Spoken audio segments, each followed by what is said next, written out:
Alright, what's up guys? Trigger2295 here today, and today I'm not really gonna be showing you guys any tutorial. I'm just filling you guys in on uh, some freeware that's really good. It's a good alternatives to the actual name brand software. So, first one I'm gonna show you guys, for those of you who like to record and do recording. Audacity is the way to go. You can get Audacity for free from numerous sites. Uh, Last time I checked, though, I think they had their own site, audacity.com or something like that. But if anything, just go to vstplanet.com or something like that, and they have it there. They have a lot of free VST plugins and all that fun stuff. Uh, Another thing that is good for recording that isn't free. Well, I mean, technically it's free. Is Cubase LE5. That's what I use mainly for my recording vocal covers and guitar covers. That is technically, if you want to get down to it, free, but you have to pay for whatever piece of equipment that it comes with. Like my Cubase came with my Digitech RP355.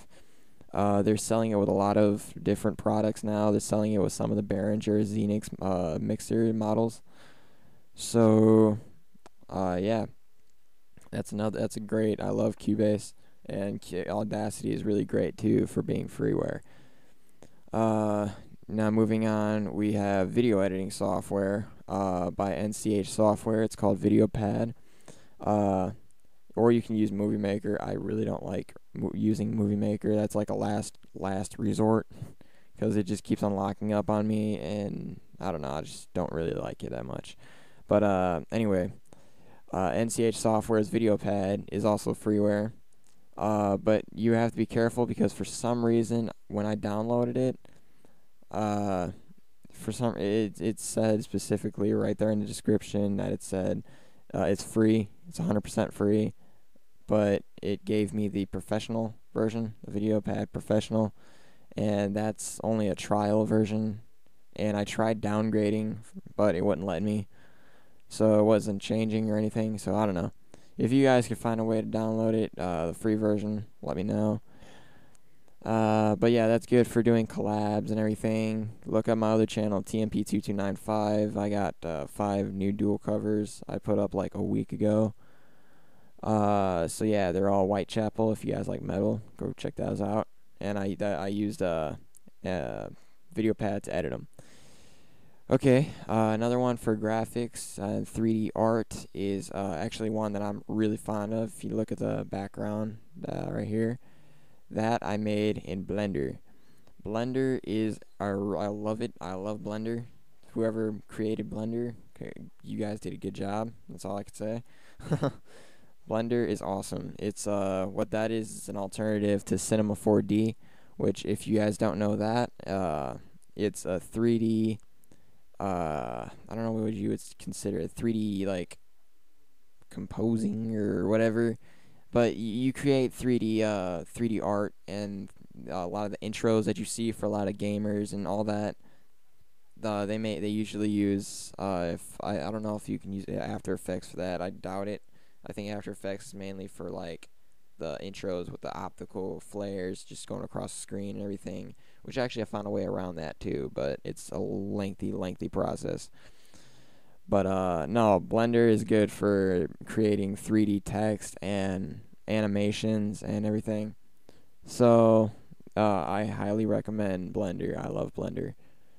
Another one that you guys have probably seen a tutorial on is GIMP.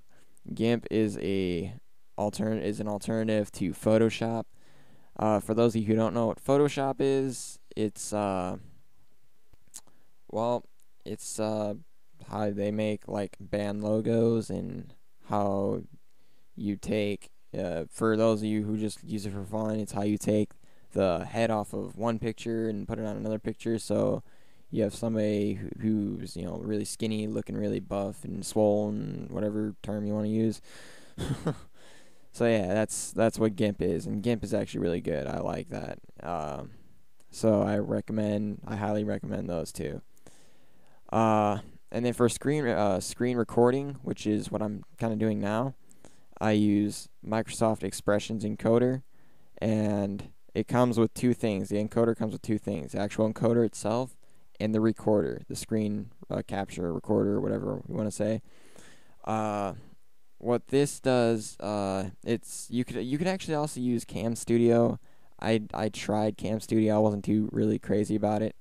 This actually I like. The only bad part is at the beginning when you first open up the recorder, your computer's usage, well at least mine does because I don't have that great of a processor, but it just skyrockets. So, but once you start recording, you can see my computer's usage isn't bad at all.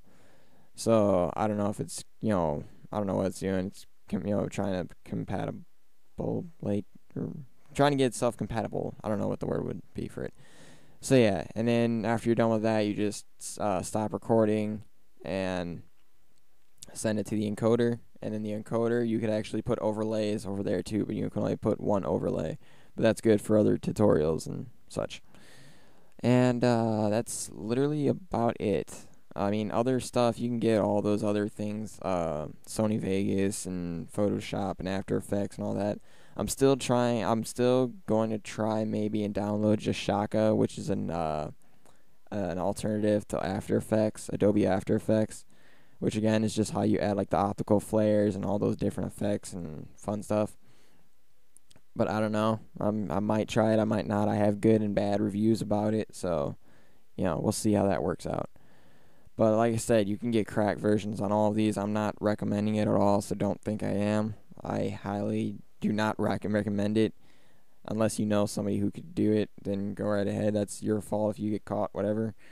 But yeah, I mean, I don't want to risk getting viruses, so I just stuck with Freeware, which it's really, really good.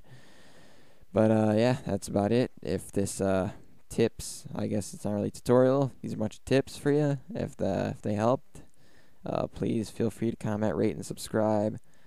Not only to this channel, but to my other channel too, TMP2295, and keep checking back for more videos on both the channels. Alright, later.